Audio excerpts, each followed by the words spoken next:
Most people imagine Antarctica as empty. Endless snow. Ice. Wind. Nothing else. They're wrong. I've spent 3 years stationed at Black Ridge Research Base, nearly 400 miles from the nearest inhabited facility. And I can tell you this. The ice isn't empty. The first thing every new arrival receives isn't a map. It isn't a safety briefing. It's a list of rules. A strange list. A list nobody explains. The first time I saw it, I laughed. Nobody else did. That should have been my warning. The paper was taped beside the main entrance. Typed in plain black text. Black Ridge Station Safety Protocols. Rule 1, never leave the base alone after sunset. Rule 2, if you see lights moving across the ice, report them immediately. Rule 3, if a radio transmission comes from an unregistered frequency, do not answer. Rule 4, if you hear knocking beneath the floor, remain in your room. Rule 5, never enter Tunnel C after midnight. Then came Rule 6. The rule everyone noticed. The rule nobody discussed. Rule 6, if you see someone standing beyond the perimeter fence, count their footprints. No explanation. No details. Just that. Count their footprints. I remember asking my supervisor, a geologist named Harper, what happens if I don't? She stared at me for several seconds. Then simply said, you won't get a second chance. After that she walked away. I assumed the entire thing was some weird Antarctic tradition. A way to mess with newcomers. For a while, everything seemed normal.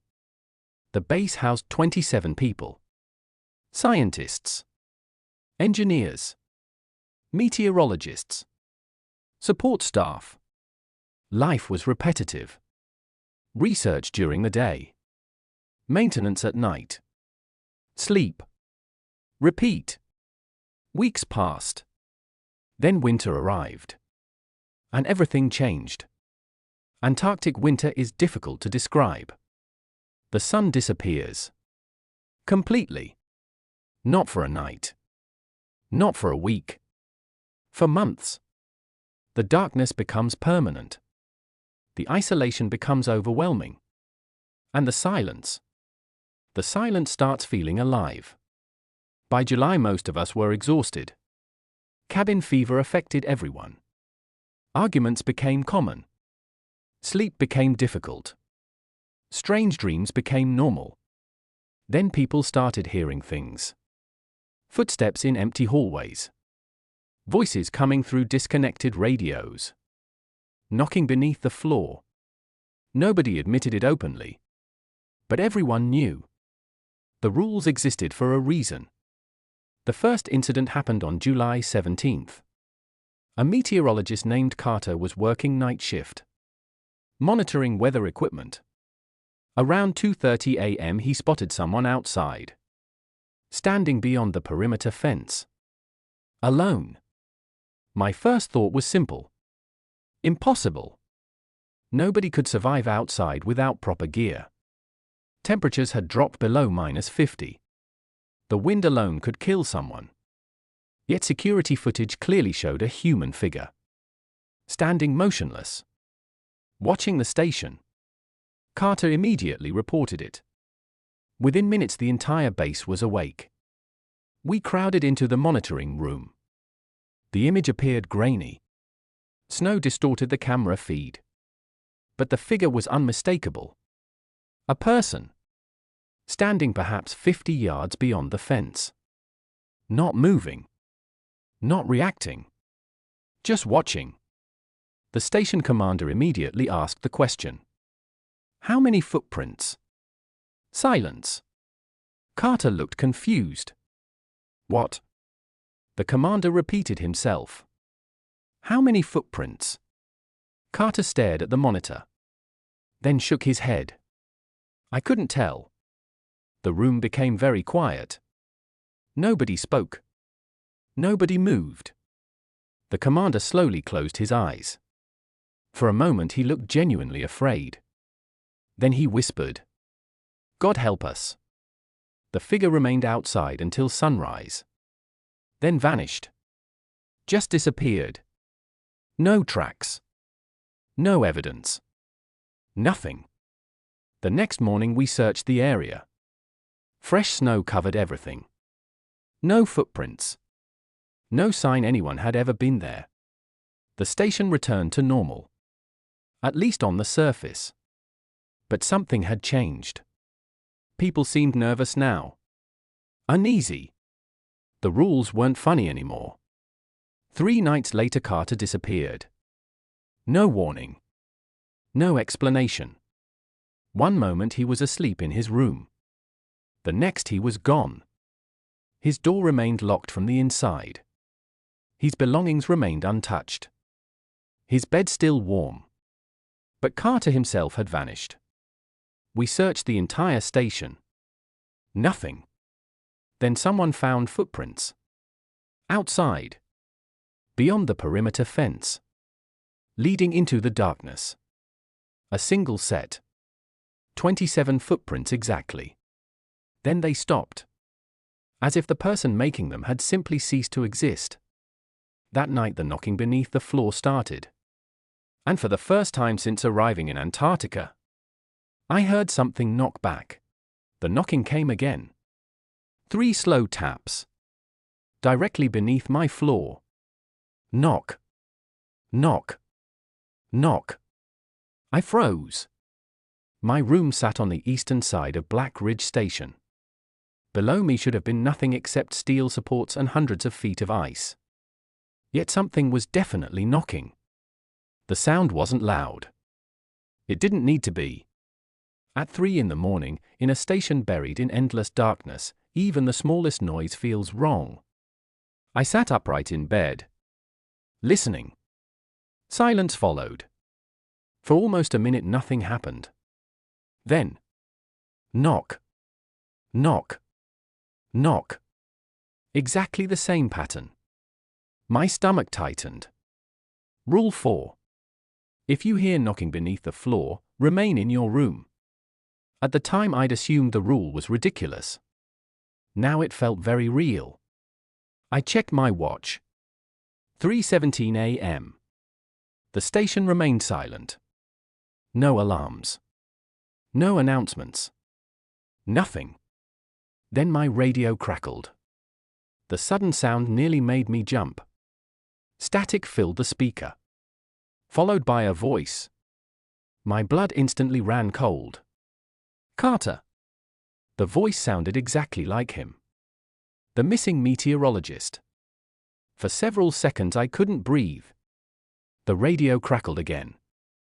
Then Carter spoke. "Hey." His voice sounded distant. Like he was very far away. "I need help." I stared at the radio. Every hair on my body stood up. Carter had vanished 3 days ago. Search teams had found nothing. No body. No tracks. Nothing. Yet his voice sounded completely normal. Completely alive. The transmission continued. I'm underneath the station. My stomach dropped. No. The word escaped automatically. Static hissed through the speaker. Then Carter spoke again. "You have to let me in." A chill spread through my chest. The knocking returned immediately. 3 slow taps. From beneath the floor. Knock. Knock. Knock. The radio and the knocking happened simultaneously. My pulse exploded. Something beneath the station was speaking. And it knew Carter's voice. I reached toward the radio. Then stopped. Rule 3. If a radio transmission comes from an unregistered frequency, do not answer. For the first time I realized how the rules connected. The station wasn't protecting us from accidents. The rules were protecting us from something intelligent. Something that learned. The transmission continued. "Please." The voice sounded desperate. "I've been trapped down here." Knock. Knock. Knock. My room suddenly felt much smaller. The darkness beyond the walls felt heavier. Then the voice changed. Only slightly. Just enough. A word pronounced incorrectly. A pause that felt unnatural. The kind of mistake someone makes when imitating another person. My stomach twisted. That wasn't Carter.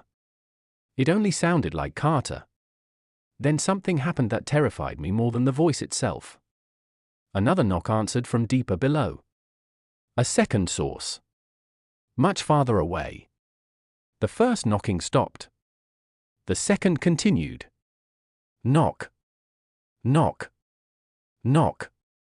Then a third source joined. And a fourth. And a fifth. My blood froze.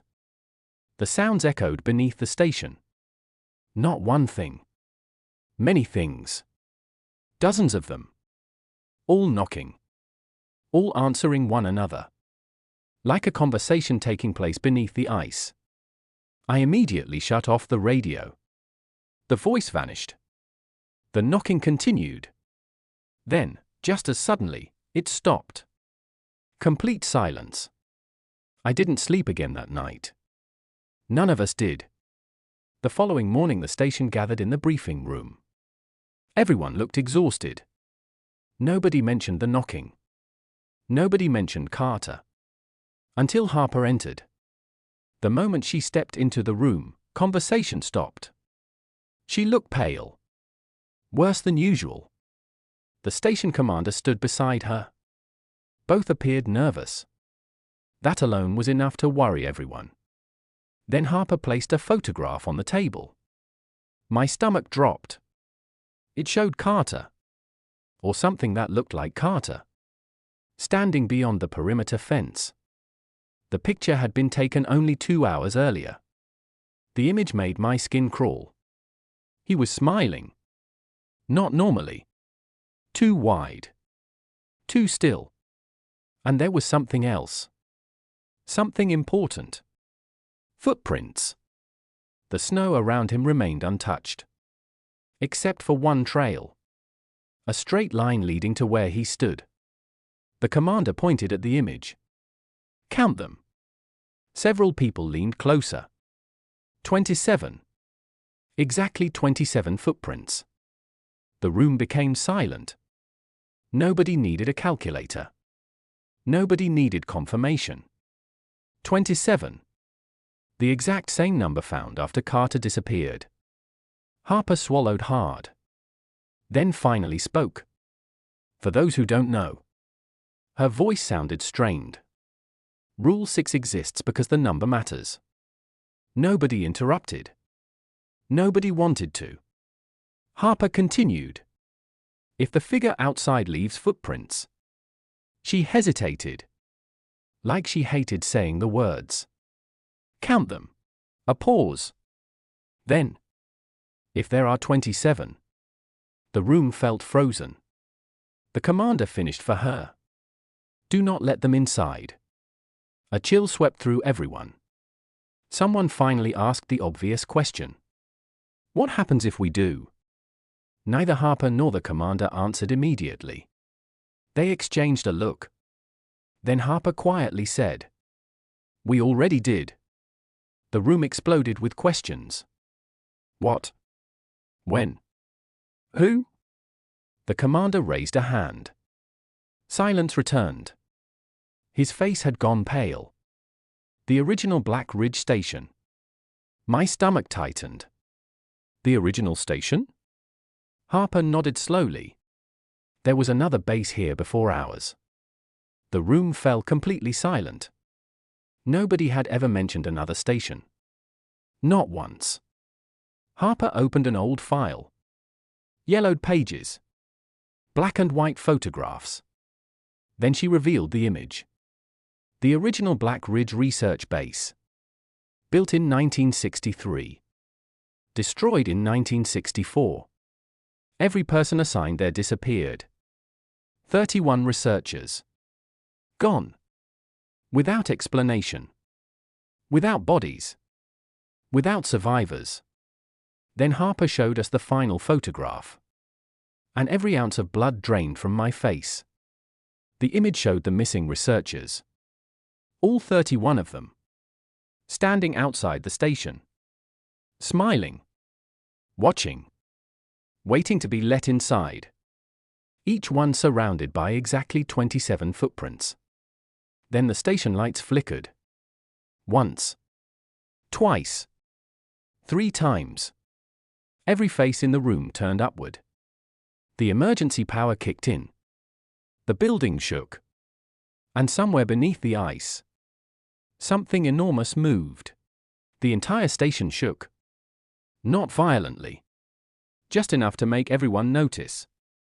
Coffee cups rattled. Light fixtures swayed. The floor beneath our feet vibrated for several seconds. Then everything stopped.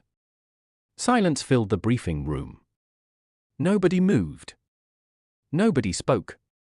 Because deep down, every person there knew the truth. Earthquakes don't happen like that. Not beneath Antarctic ice. The station commander slowly looked toward Harper. Harper looked terrified. Then she said the words nobody wanted to hear. "It's moving again." My stomach dropped. Again. Not for the first time. Again. The commander immediately dismissed the meeting. Everyone returned to assigned duties. At least officially. Unofficially, nobody worked. Everyone whispered. Everyone watched the windows. Everyone listened for knocking. That afternoon I found Harper alone in the geology lab. Studying old maps. Old photographs. Old records. She looked exhausted. Like someone who hadn't slept in weeks. I closed the door behind me. "What is Tunnel C?" The question immediately changed her expression.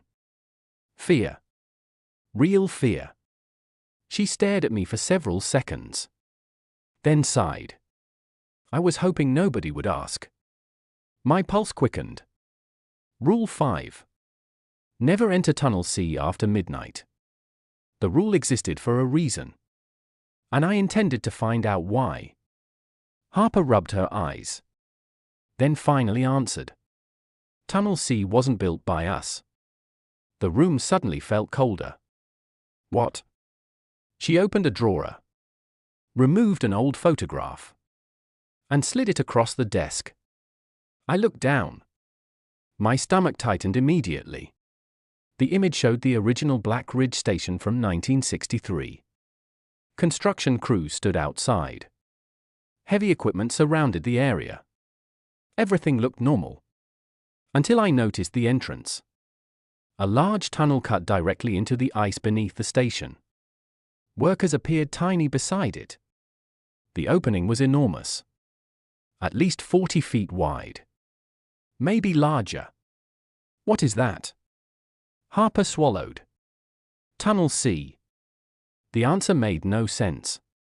That wasn't built. She shook her head. No. A chill spread through my chest. The tunnel already existed. Long before researchers arrived. Long before Black Ridge Station.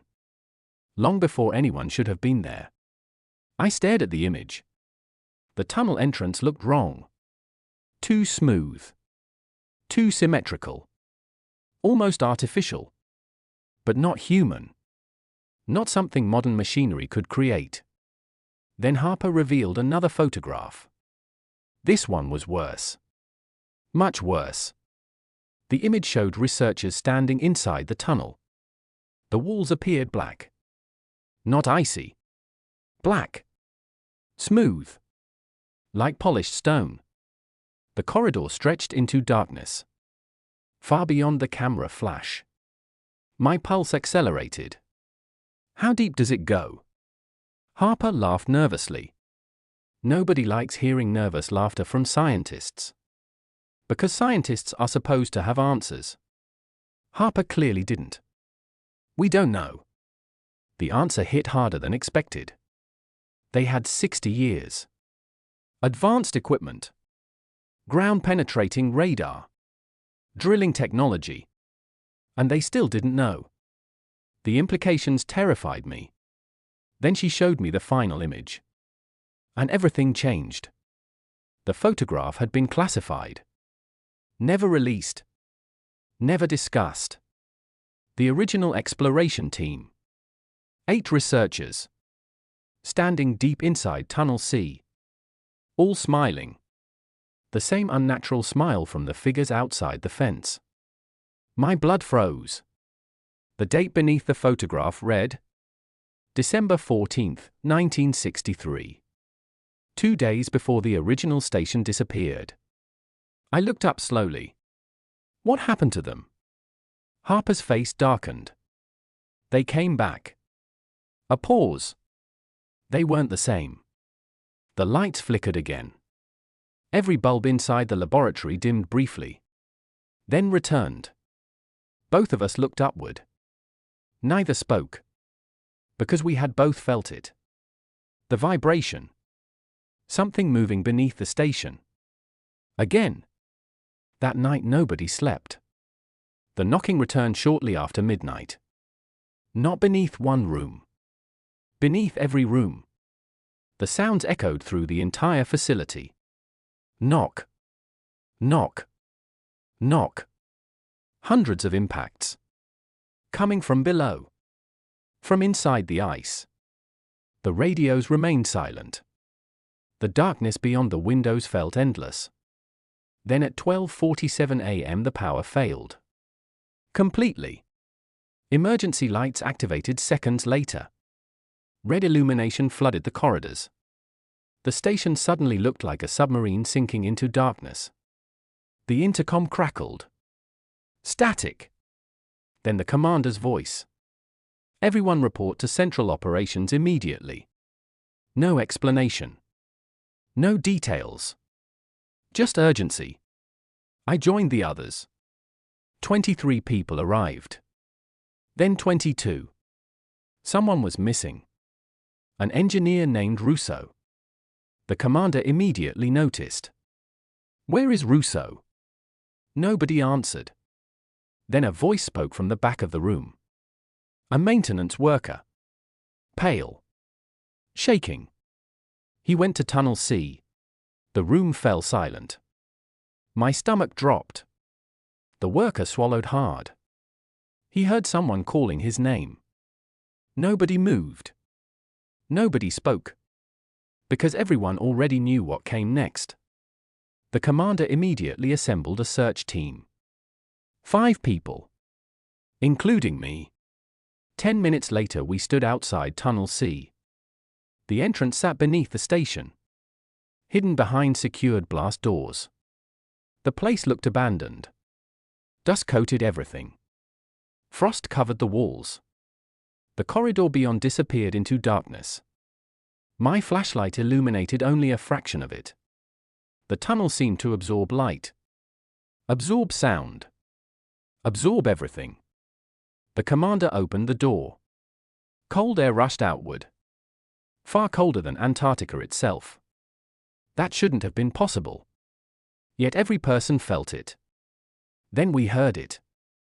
Footsteps. Coming from somewhere deep inside. Slow. Measured. Approaching. My pulse hammered. The commander raised his flashlight. The beam reached perhaps 50 yards into the corridor. Then something stepped into view. Russo. Standing motionless. Watching us. My relief lasted exactly 1 second. Because Russo wasn't alone. Dozens of people stood behind him. Men. Women. Researchers. Workers. Every missing person from the original Black Ridge station. All standing silently inside the darkness. All smiling. And every one of them looked exactly as they had in 1964. Like they hadn't aged a single day. Then Russo slowly raised a hand. And pointed deeper into Tunnel C. Toward something moving far beyond the darkness. Something enormous. Something approaching. Nobody moved. Nobody breathed. Russo stood at the center of Tunnel C. Frozen. Smiling. Behind him stretched dozens of figures. The missing researchers. The original Black Ridge personnel. Men and women who had disappeared over 60 years ago. Yet they looked untouched by time. Not older. Not decayed. Exactly the same. Like they had stepped out of a photograph. The beam of my flashlight shook in my hand. Every instinct screamed at me to run. The commander seemed to agree. Because for the first time since I'd known him, he looked completely terrified. Russo. His voice echoed through the tunnel. The engineer tilted his head. The movement looked unnatural. Like a puppet reacting to invisible strings. Then he spoke. But the voice wasn't his. It sounded layered. Multiple voices speaking simultaneously. 100 whispers trapped inside a single throat. Come closer. My stomach twisted. The figures behind him smiled wider. Every single one. The corridor suddenly felt much smaller. Much darker. Then something happened. The temperature dropped. Instantly. Frost raced across the walls. Across the floor. Across our boots. One of the search team members cursed. A cloud of frozen breath escaped his mouth. The cold felt impossible. Like standing inside deep space. Then we heard it. A sound. Far beyond the darkness. A heartbeat. Slow. Massive. The entire tunnel vibrated with each pulse. Boom. Silence. Boom. Silence. Boom. My pulse accelerated. The sound wasn't mechanical. It wasn't geological. Something alive was producing it. Something enormous. Russo smiled. The figures behind him slowly stepped aside, revealing the corridor beyond. And for the first time, we saw what lay deeper inside Tunnel C. The passage widened dramatically. The darkness opened into a cavern. A cavern so vast my flashlight couldn't find the ceiling. Or the walls. Or the end. The scale made my brain hurt. No natural formation should exist beneath Antarctica like that. Yet there it was. A void beneath the world. And at the center of that void, something moved. The heartbeat came again. Boom. The cavern trembled. Then a shape shifted in the darkness. My breath stopped. At first I couldn't understand what I was seeing. The object seemed larger than the cavern itself. Impossible geometry. Curved surfaces disappearing into blackness. Something so large that my eyes couldn't properly focus on it. The shape looked buried. Frozen. Trapped within ancient layers of ice and stone. Yet it was alive. The heartbeat proved that. Boom. Boom. Boom. Every impact echoed through the cavern. Then the search team's radio suddenly activated. Static exploded from every speaker. Followed by a voice. A familiar voice. My blood turned to ice. Carter. The missing meteorologist. The voice sounded terrified. Different from before. Human. Real. Don't let it wake up. The transmission crackled violently. Then Carter screamed. The sound cut off instantly. Silence returned. Nobody spoke. Nobody knew what to say. Then Russo pointed toward the massive shape. His smile widened. And the layered voice returned. It dreams. The cavern seemed to vibrate around the words. It always dreams. A pause. Then. And dreams become doors. My stomach dropped. The commander tightened his grip on his flashlight. What are you talking about? Russo slowly turned toward him. The thing wearing Russo's face looked almost amused. Then dozens of voices answered together. The station was never built for research. Every person in the search team froze. Russo continued. It was built as a lock. The heartbeat thundered again. Boom. Boom. Boom. And suddenly everything made sense. The rules. The disappearances. The perimeter fence. The radios. The knocking. Tunnel C. The station existed to contain something. Not study it. Contain it. The realization hit like a truck. Black Ridge wasn't a research base. It was a prison. Then movement rippled through the darkness. The giant shape shifted again. Much closer this time. A low sound rolled through the cavern. Not a roar. Not a growl. Something deeper. Something older. The noise felt wrong. Like hearing language before language existed. Several figures behind Russo dropped to their knees immediately. Smiling. Worshipping. The commander whispered. No. The fear in his voice made my stomach twist. Then I saw it. An eye opening inside the darkness. My flashlight beam caught only a tiny fraction of it. Yet that tiny fraction was larger than a truck. The eye looked ancient. Intelligent. Awake. And it was looking directly at us. The heartbeat stopped. The silence became absolute. Then every figure inside Tunnel C spoke at once. The missing researchers. Russo. The smiling people. All of them. One sentence. One horrifying sentence. The ice is melting. My blood froze. Because they were right. Every scientist in Antarctica knew it. Temperatures were changing. Ice sheets were weakening. Ancient layers were shifting. And whatever slept beneath Black Ridge Station was getting closer to the surface. Then the emergency sirens activated. Every alarm in the station began screaming. Red lights flashed throughout the tunnel. The commander grabbed my shoulder. Run. Nobody argued. Nobody hesitated. Because the giant eye had started moving. And it was opening wider. We ran. Every member of the search team sprinted toward the station. Behind us, the cavern shook violently. The giant eye continued opening. Ancient ice cracked. Stone fractured. And somewhere deep beneath Antarctica, something began waking up. The emergency siren screamed throughout Black Ridge Station. Red warning lights flashed across corridors. Doors slammed shut automatically. Containment systems activated. Yet nobody believed they would help. Because for the first time in 60 years, the thing beneath the station was awake. We burst into central operations. The remaining staff were already there. Panic filled the room.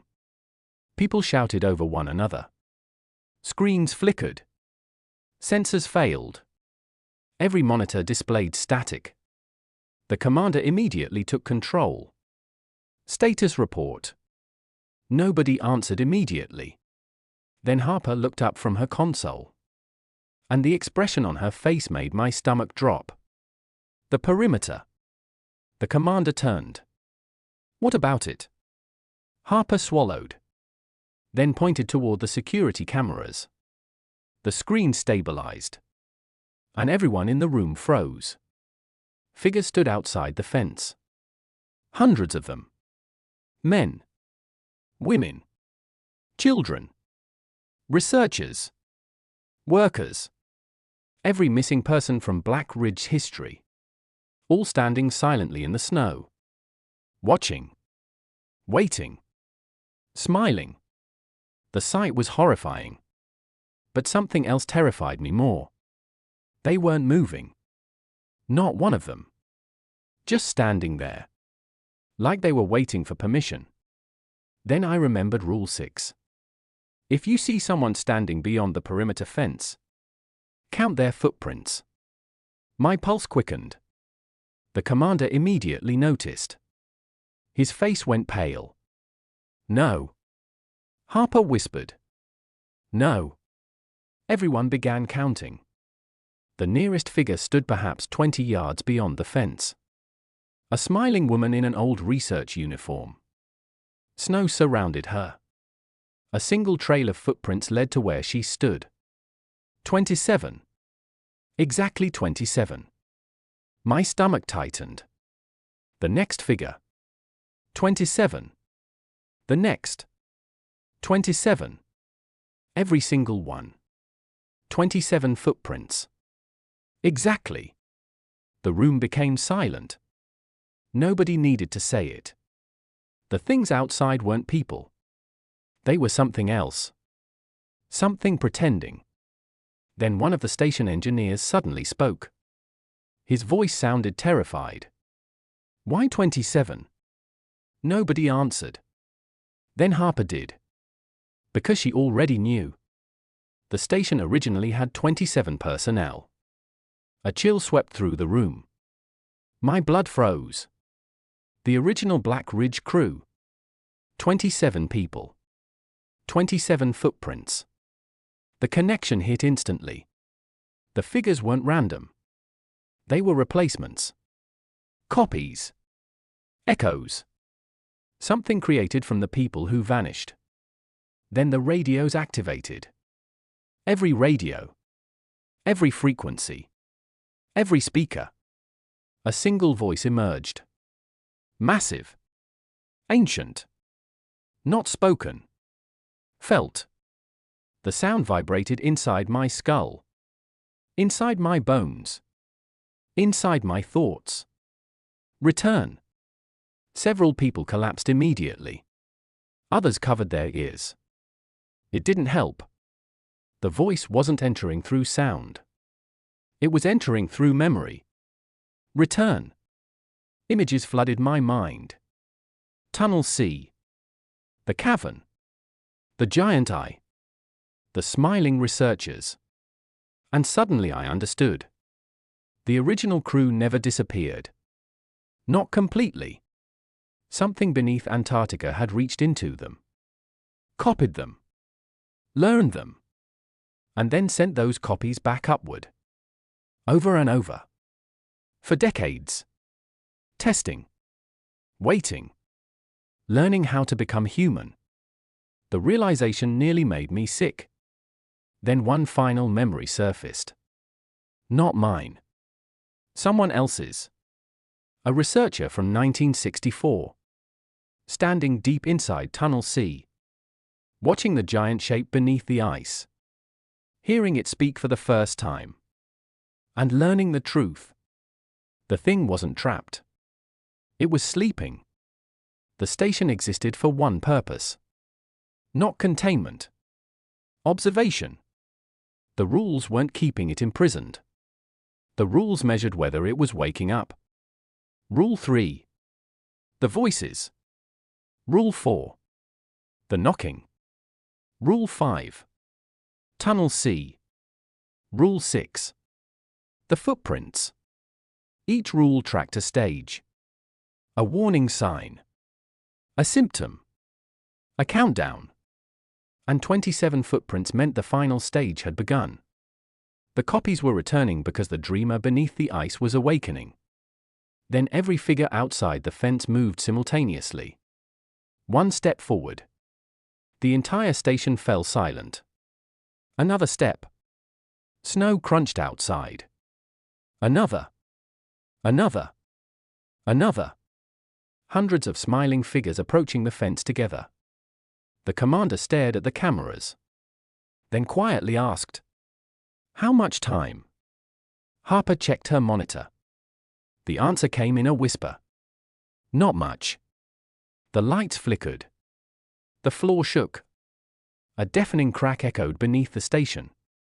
Then another. Then another. The ice was breaking. Tunnel C had opened. The thing below was rising. And suddenly the smiling figures outside stopped. Every one of them. Their expressions vanished. The smiles disappeared. For the first time. They looked afraid. Terrified. Exactly like the shadowless people from Yellowstone.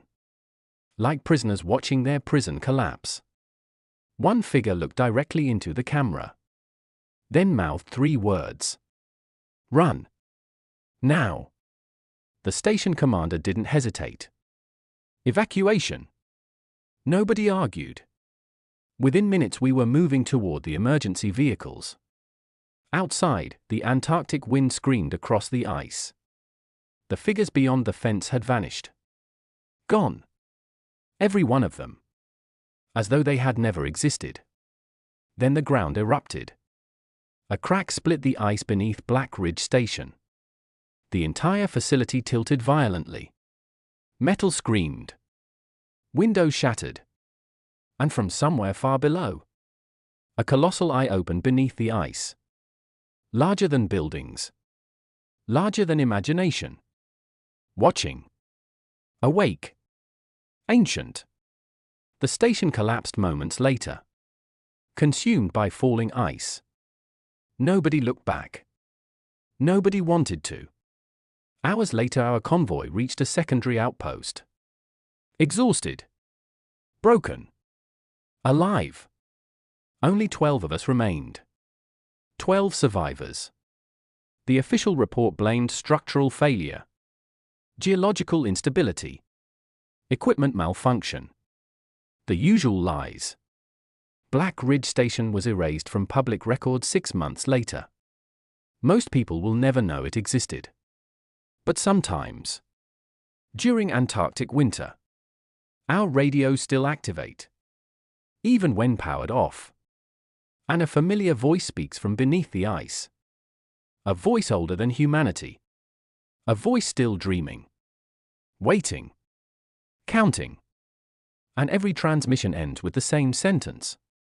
"How many footprints do you see?"